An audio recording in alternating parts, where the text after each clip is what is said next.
และอีกประการหนึ่งเพื่อเป็นการบูชาหอยพระพุทธบาทคุณข้องพระพุทธพระธรรมพระสงฆ์ในการกลับมาเข้าองค์พระสัมมาสัมพุทธเจ้าที่เสด็จลงมาจากสวงสวรรค์วัสดุในการสร้างเรือไฟและประดับประดาไปโดยไม้เทียนที่ในเล็กวัดเพื่อใช้สว่างโดยเทียนไข่เพื่อมาขบวนและก็มีนางสร้างจับไฟเรือไฟสองกลุ่มจะมีกลุ่มท่านเก่งใส่นุ่งจากหัวใส่แง่และขบวนมอสื่อ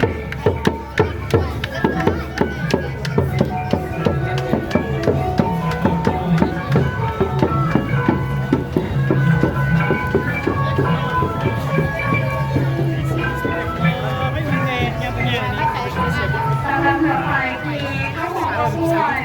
เนื่องในโอกาสคุณโอ๊คมาทราบโบและนาได้เรือไฟอยู่ที่นครหลวงบางปีนี้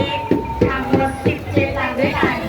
โดยแล้วแต่ที่ของที่ชมรถน้ำผลิตโดยวัสดุที่เป็นดินต่อสิ่งแวดล้อมและก็มีบรรยากาศรถผ่านบนสื่อเนาะในแต่ละขบวน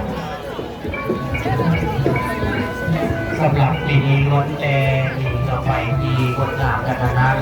และในการมาด้วยเรือไฟทุ่งเมืองนาคือมีบ้านเมืองนาบ้านขันลวกบ้านพระสุข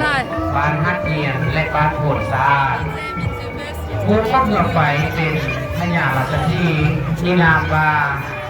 สิอริยชัยมีนามว่าราชสีเป็นโรคหัววัสดุแมนไม้ไผ่ประดับประดาโดยเกียร์ซี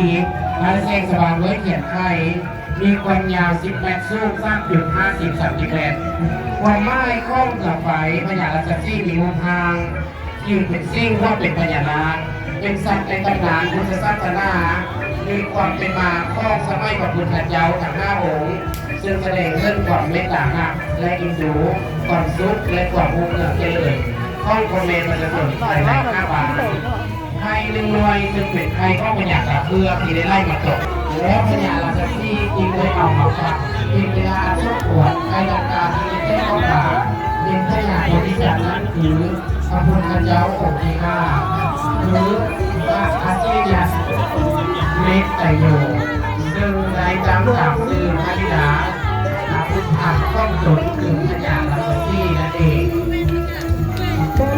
ได้บำเพ็ญภาวนาจนบรรลุธรรมตามกฎเกณฑ์ที่พระพุทธศาสนาปฏิบัติพระองค์ได้ประทับอยู่